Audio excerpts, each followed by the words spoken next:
and reviewing every video game. You know that he ain't spewing opinions that are lame. Heyo gamers, it's me, Ampersand, and welcome to my review of illbleed for the Sega Dreamcast on the most spookiest of days. I'll be taking a bit of a deeper look into what works, and what doesn't, at a cult classic that predates 9/11. First and foremost, let's get the story out of the way since that isn't this game's bread and butter. Our protagonist is Eriko Christie, a high school student who grew up in an abusive household. Her father made spooky and kooky traps to scare the shit out of her every day of her developmental years. Eventually, her mother got sick of her father and kicked his ass to the curb via divorce. But the damage was done, and now Eriko has nerves of steel and isn't frightened by anything. Enter her 3 dipshit friends.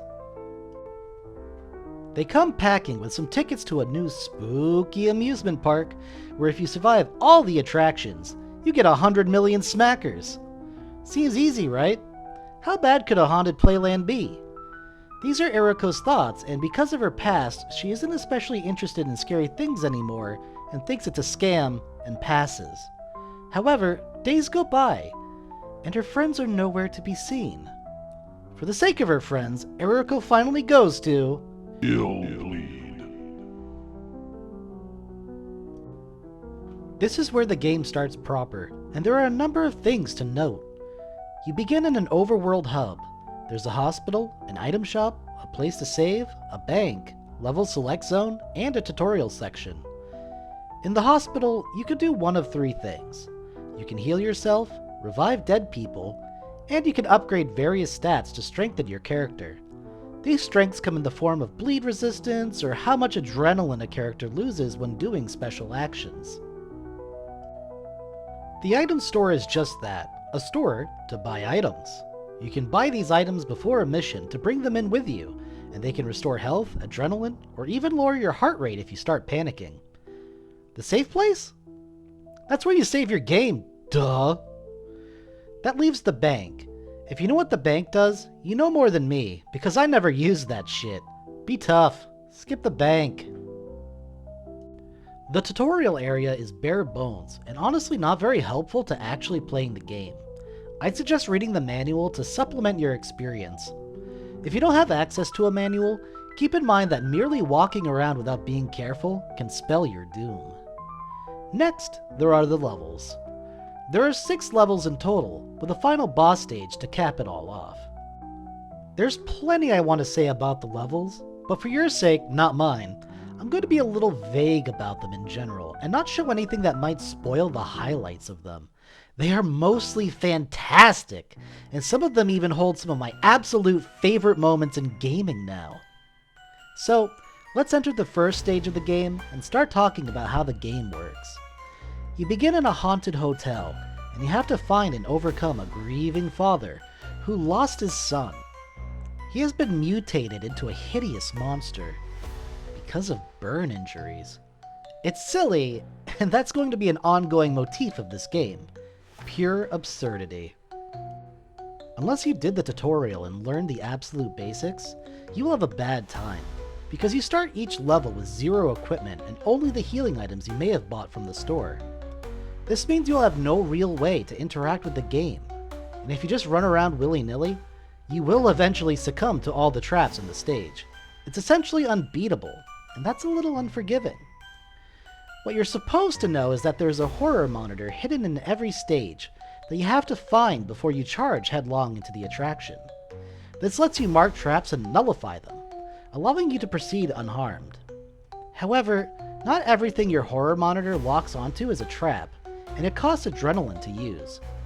This is where another gameplay mechanic comes front and center, and that's your senses.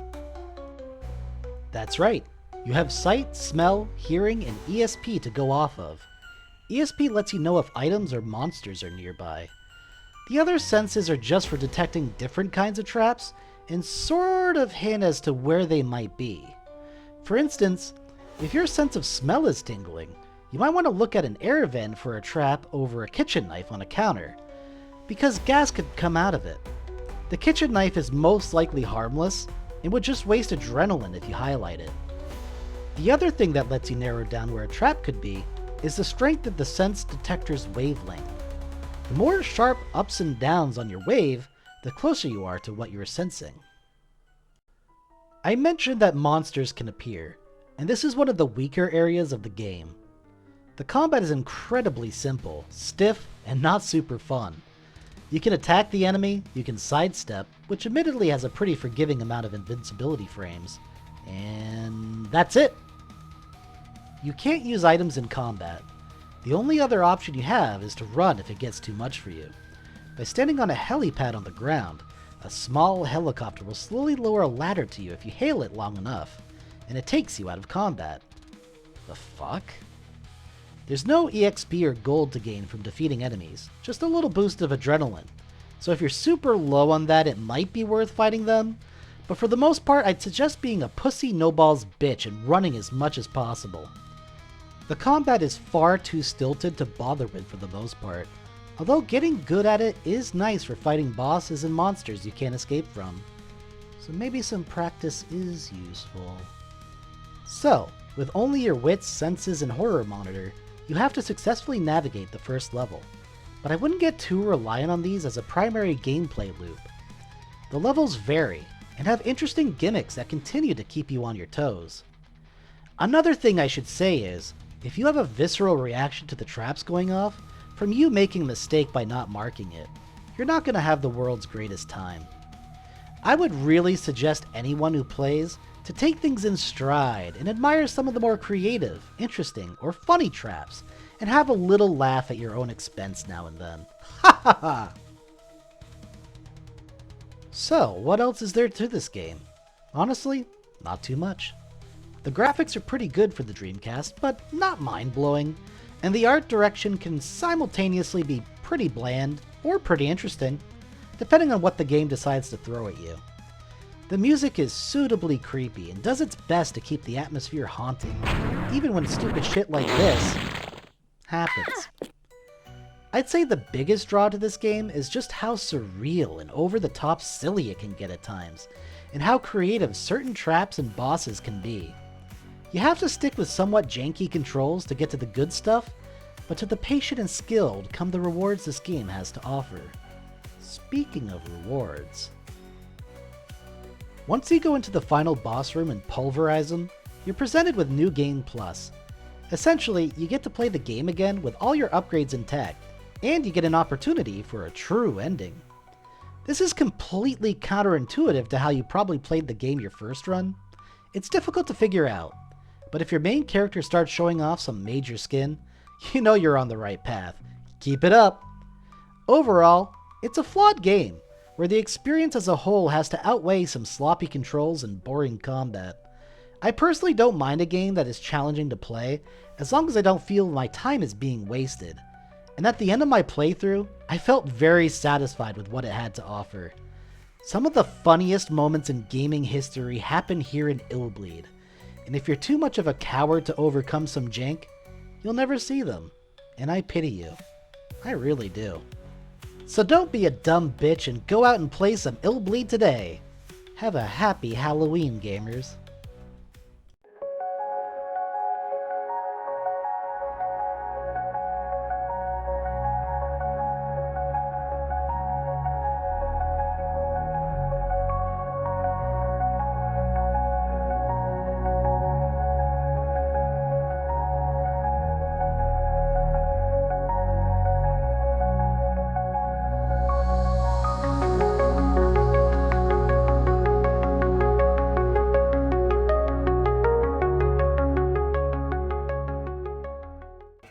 Sure thing, I'm with ya.